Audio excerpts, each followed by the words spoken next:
Hello everyone, সুপ্রভাত। কেমন আছো তোমরা? আশা করছি সবাই খুব ভালো আছো আর আমরা মোটামুটি ভালো আছি। আমি আলপনা, আমার নতুন আরও একটি ব্লগে তোমাদের সবাইকে জানাই অনেক অনেক স্বাগত আর অনেক অনেক ভালোবাসা। আজকের দিনটা হলো বৃহস্পতিবার। ঘড়িতে সময় সকাল 8:30 বেজে গেছে। সকালের কাজকর্ম প্রত্যেক দিনের মতো কমপ্লিট করে চা খাওয়া সমস্তটা হয়ে গেছে। আর তোমরা দেখতেই পাচ্ছ রান্না বসিয়ে দিয়েছি। আর রান্নাঘর থেকেই তোমাদেরকে সাথে নিয়ে আজকের ভিডিও শুরু করছি।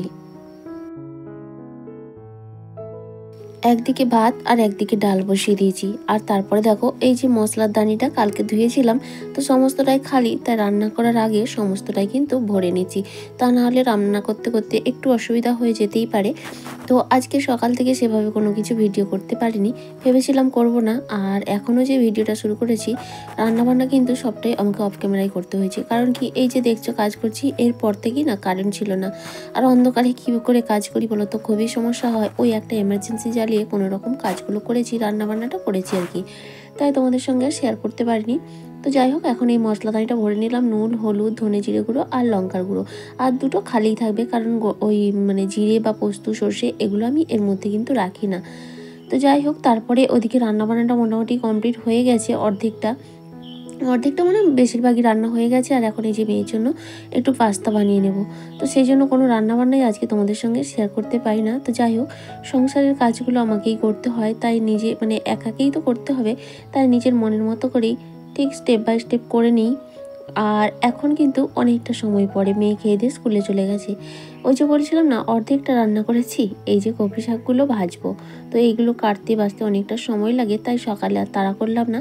সকালে যেগুলো রান্না করেছি তাই দিয়ে মেয়ে খেয়ে স্কুলে চলে গেছে। আর আমাদেরও সকালের খাওয়া দাওয়া কমপ্লিট হয়ে গেছে।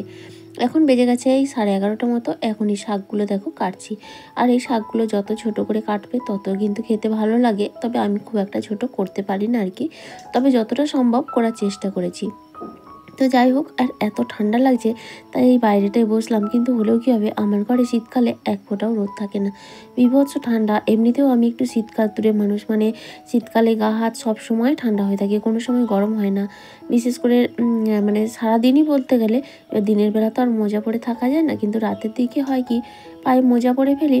তো আর রাতে তো ঘর থেকে সেরকম বের হয় না, তখন কোনো অসুবিধা হয় না, কিন্তু দিনেরটা খুব অসুবিধা হয়। তো যাই হোক, ওদিকে শাকটা কেটে ধুয়ে সেদ্ধও করে নিয়েছিলাম। আর একটু কম সেদ্ধ হয়ে গেছে, আর একটু ভালো সেদ্ধ করলে, এই শাক একটু যত বেশি সেদ্ধ করবে খেতে কিন্তু ততই ভালো লাগে।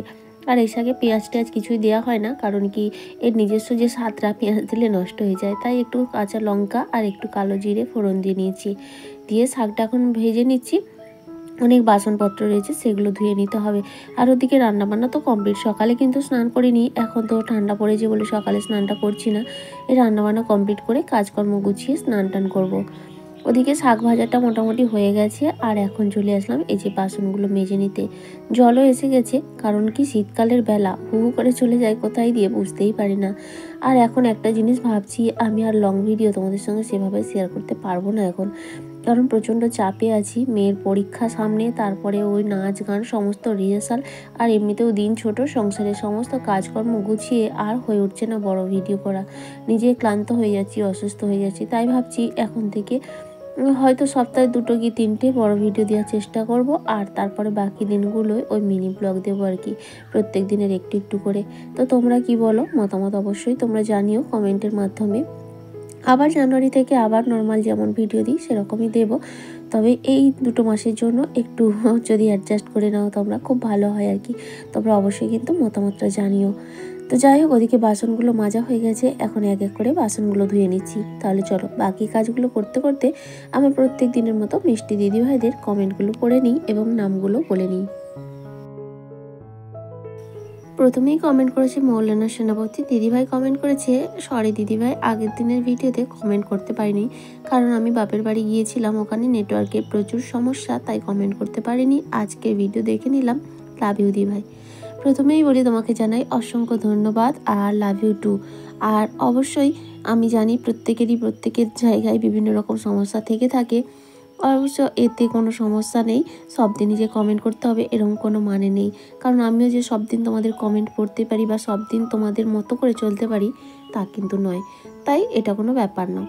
Thank you so much. আর দেখো খাওয়া দাওয়া করতে বসে গেছি। রান্না করেছিলাম আলু ভাজা, বেগুন ভাজা, কুমড়ো আলু দিয়ে ছোলা দিয়ে তরকারি, মুসুর ডাল আর শাক ভাজা। তারপরে দেখা হচ্ছে একেবারে 3:30-র সময় মেয়ে স্কুল থেকে চলে এসেছে।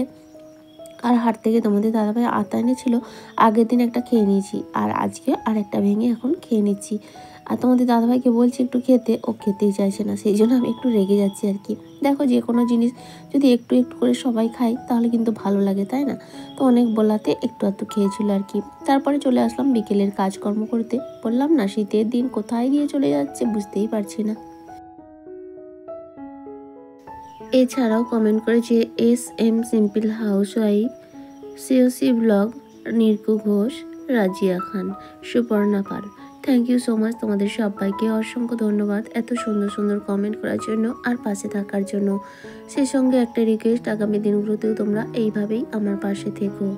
আর দেখো তোমাদের সঙ্গে কথা বলতে বলতে আমার ঘর দোয়া ঝাড় দেওয়া হয়ে গেছে, আর এখন এই যে বাড়িটাও কিন্তু ঝাড় দিয়ে নিচ্ছি। আর ওদিকে দেখো কলে কিন্তু জল এসে গেছে।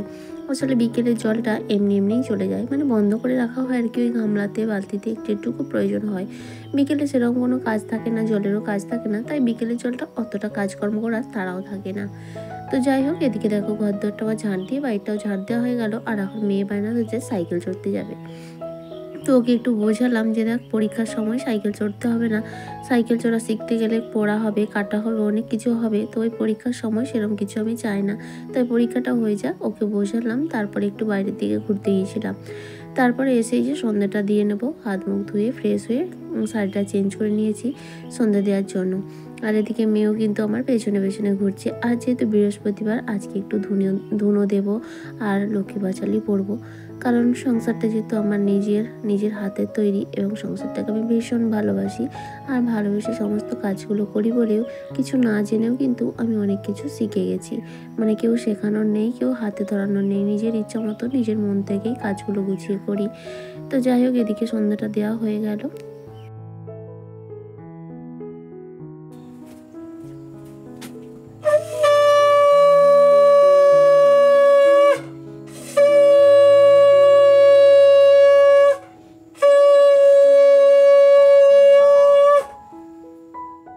আর এখন ধুনো দেবো। দেখো নারকেল চিবড়া দিয়েই ধুনো দিই। নারকেল চিবড়াগুলো রেখেছিলাম আর কি, নারকেলকে ভাঙার পরে চিবড়াগুলো বস্তায় করে রেখেছিলাম, তো সেগুলো দিয়েই ভালো করে আগুন ধরিয়ে নিয়েছি।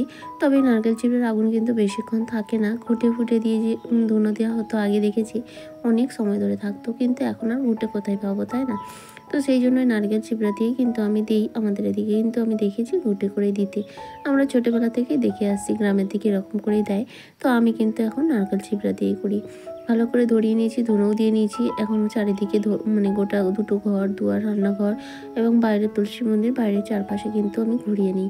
এতে কি হয়, চারিদিকটা একটা ধুনোর গন্ধ খুব ভালো লাগে আর একটা পজিটিভ ভাইবস কেন কাজ করে। ধুনোর গন্ধ তো আমার ভীষণ ভালো লাগে, তবে ধুনের ধোয়াটাই খুব সমস্যা হয়ে যায়, একটু অ্যালার্জির প্রবলেম আছে তো, তো সেই জন্যই নাকে মুখে ঢাকা দিয়েই দিচ্ছি। আর মাঝে মাঝে কিন্তু হাঁচিও শুরু হয়ে যাচ্ছে।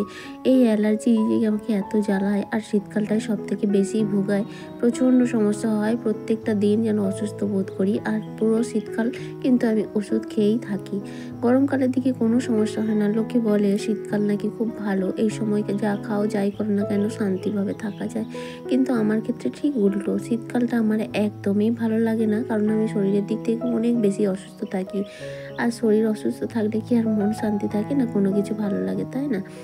তো যাই হোক, তারপরে চাটা খাওয়া দাওয়া করে নিয়েছি, মেয়ে এখন পড়তে বসেছে।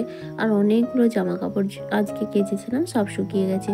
তো ভাবলাম, মেয়েকে বললাম আমি সেই ঘরে ছিল জামা কাপড়গুলো যে গুছিয়ে নেব, ও ভয়েতে একা থাকবে না, তো সেই জন্য বললো তুমি এই ঘরে নিয়ে এসে গোছাও। তাই দেখো জামা কাপড়গুলো নিয়ে এসে নিচে মাদুর বিছানো রয়েছে, তো সেই মাদুরের মধ্যে রেখে এখন এক এক করে জামা কাপড়গুলো গুছিয়ে নিচ্ছি। আর আজকে না রাতে রান্না করব না, ভেবেছিলাম রুটি বানাবো, কিন্তু আমার হাতটার খুব সমস্যা আছে, সেটার জন্য বানাবো না। তারপরে দেখলাম ভাত আজকে এত বেশি হয়ে গেছে, একজনের মতো অলরেডি ভাত আছে, তো ওই ভাতটাকেই গরম করে, তরকারিপত্রও রয়েছে, গরম করে দিলে ওরা বাবা মেয়ে খেয়ে নেবে, আর আমিও মুড়ি খেয়ে নেবো। ভালো লাগছে না, এবার যদি রান্না করি না এর মধ্যে আবার ভাত বেশি হয়ে যাবে, তো সেই জন্যই রান্না বান্না আর করবো না আজকে। আর এই সত্যি কথা বলতে কি, শীতের দিনে রাতে আমার রান্না করতেই বেরোতে ইচ্ছা করে না, একদম না, ঘরের মধ্যেই যেন সবসময় থাকি এরকমই মনে হয়। তো যাই হোক জামা কাপড়গুলো এক এক করে গুছিয়ে নিচ্ছি। মেয়ের ওদিকে পড়ানো অর্ধেকটা কমপ্লিট করে দিয়েছি, গানও প্র্যাকটিস করে নিয়েছি। এখন পড়ানোটা শেষ হয়ে গেলে একটু নাচ প্র্যাকটিস করাবো। বুঝতেই পারছো না কতটা চাপ আছে এখন, সত্যি কথা বলতে ভীষণ চাপ আছে। তো এই ডিসেম্বর মাসটাতে মানে প্রচণ্ড চাপ থাকে, নভেম্বর আর ডিসেম্বর প্রত্যেকটা বছর এই সময় এরকমই হয়।